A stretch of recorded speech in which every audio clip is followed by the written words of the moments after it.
Hi everyone. Welcome to your first mini lecture of the semester.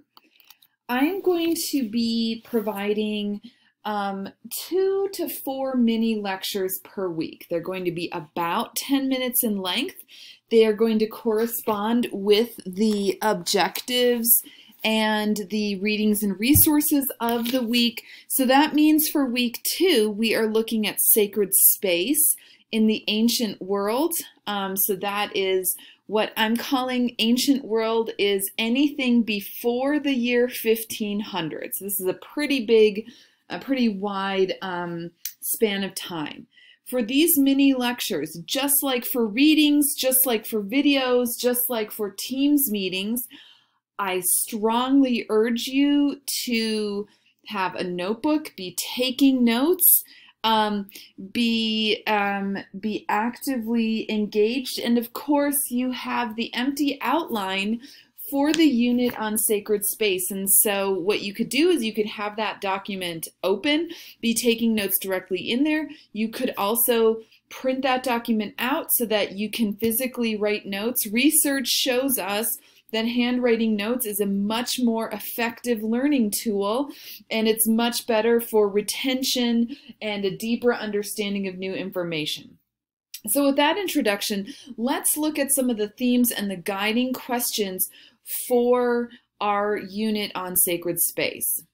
We want to think about how sacred space is used by worshipers, how sacred space interacts with the natural world and with its setting, and then what are some important symbols and objects found in sacred spaces? And for objects, that could be things like sculptures, maybe glass art, textiles, mosaics. Is there furniture? What does the furniture look like? Are there carvings or paintings on the wall? This can lead us to all sorts of different questions. For sacred space, we also want to think about some key terms. And I already talked a little bit about how I'm defining ancient. For class, for all of Art 100, our units are divided up between an ancient period and the modern period. Roughly, the dividing point is 1500 CE. And so we will start in this ancient period, this wide period, and then around the year 1500, we see processes of modernization throughout the world, things like industrialization, things like more complex economies. And so that is our dividing point between ancient and modern. Here, though, I'm also introducing the term prehistoric.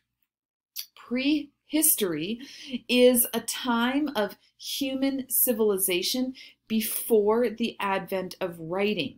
So when we talk about prehistoric art, our big prehistoric monument for today is going to be Stonehenge. We don't have written records from the people who made Stonehenge, so we have to rely on other sources of information to learn about that site.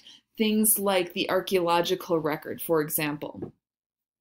All right, the 3 terms that are specific to our study of sacred space are monotheism, polytheism, and syncretism. Monotheism, mono, one, is the belief in and or worship of one God. Poly, think about that as many. Polytheism is the belief in and worship of more than one God. So you might think about what is an example of a monotheistic religion? What's an example of a polytheistic religion? Do you know? Think about monotheism, Judaism, Christianity, Islam. For polytheism, we're going to think about religions like Shintoism, Buddhism, and Hinduism. Syncretism is the belief is the blend of 2 or more religious beliefs. And some of the structures we're going to look at in our unit on sacred spaces, we're going to see this kind of syncretic blending of different religious creeds. All right, the last period of the prehistory is the Neolithic period. This is approximately 8,000 to 2,000 BCE. And there are three main conditions. We see organized, ongoing systems of agriculture. We see new developments in continuation of animal husbandry and maintenance of herds, of domesticated animals. And then finally, we see the establishment of permanent year-round settlements, less of a nomadic life. Societies were polytheistic, and religious and political power was interwoven. Religion really was the basis for all art, including something like Stonehenge that we see. And Stonehenge is such an enigmatic, it's a mysterious site. You know, people love to talk about, oh, the aliens made it. You know, there are still major festivals and rites performed at Stonehenge. But what we know for sure, and we're just going to assume for the purposes of our class here, it was made by humans and not aliens, that this is a sacred site that was designed with agricultural concerns in mind. A henge is a circle of stones or posts, typically surrounded by a ditch built up with embankments. And you can see that here in the photo below. This type of complex building is only possible with an advanced social organization and religious hierarchy. There's massive stones. These are called megaliths, these gigantic stones. Some of them weigh up to 25 tons, and they're used to create the actual henge. Now, when we look at individual elements of the henge, you can see that there are vertical posts, and then there are some stones that are laid across the top horizontally. This is called post and lintel, not lentil, lintel construction, using these vertical supports with a straight horizontal support across the top. And what we're looking at here is a kind of reconstruction of what Stonehenge would have looked like in its entirety. And you can see that there are two stones, these are the heel stones outside of the circle. And on particular days, the sun rises right above the heel stone. Here you can see it. That happens on the summer solstice. And so it's clear that there's some sort of public ceremonies and rituals going on here. Possibly it was used by early astronomers and scientists. The stone material itself actually didn't come from the area, but it was transported from at least 20 miles away. This kind of blue stone is not native, and we can only imagine that kind of effort, transporting huge blocks of stone without the wheel, you would only do this for something that is very important. Okay, there are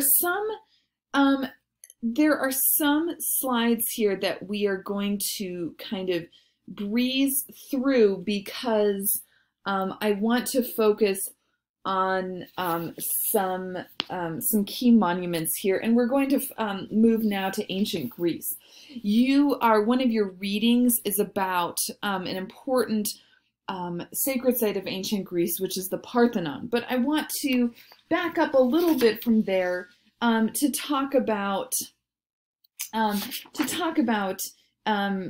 ancient Greece and its history. Greece is a set of all of these islands here, and then the Peloponnesus, this peninsula that sticks out. You can see the bottom of the boot of Italy over here to the left. Historical Greece was really a conglomeration of city-states. And in these city-states, they practice a polytheistic religion centered around various Greek deities. You might want to pause and take some notes here. I'm never going to quiz you on, okay, who is Artemis, who is Poseidon, but understanding the key Greek deities are important for us because they're also the same deities that the Romans worship as well. So take a note of some of these key names here. The basis for the Greek temple and for the Parthenon later is this kind of rectangular structure with a simple kind of singular interior space. As we look at the floor plan here, this is us looking down into the temple, and we can see an open room with a hearth and a sacrificial pit in the center, and then this porch structure on the front that's supported by columns. The main room is called the cella. I know that label is a little bit difficult to see here, but the cella is the main space in this very early temple. Here we are over 2,500 years ago. This is the format for the Greek temple. I think I'm going to stop for here, and then when we come back, we're going to look at a more elaborate rendering here of that temple, leading us then to the Parthenon in Athens.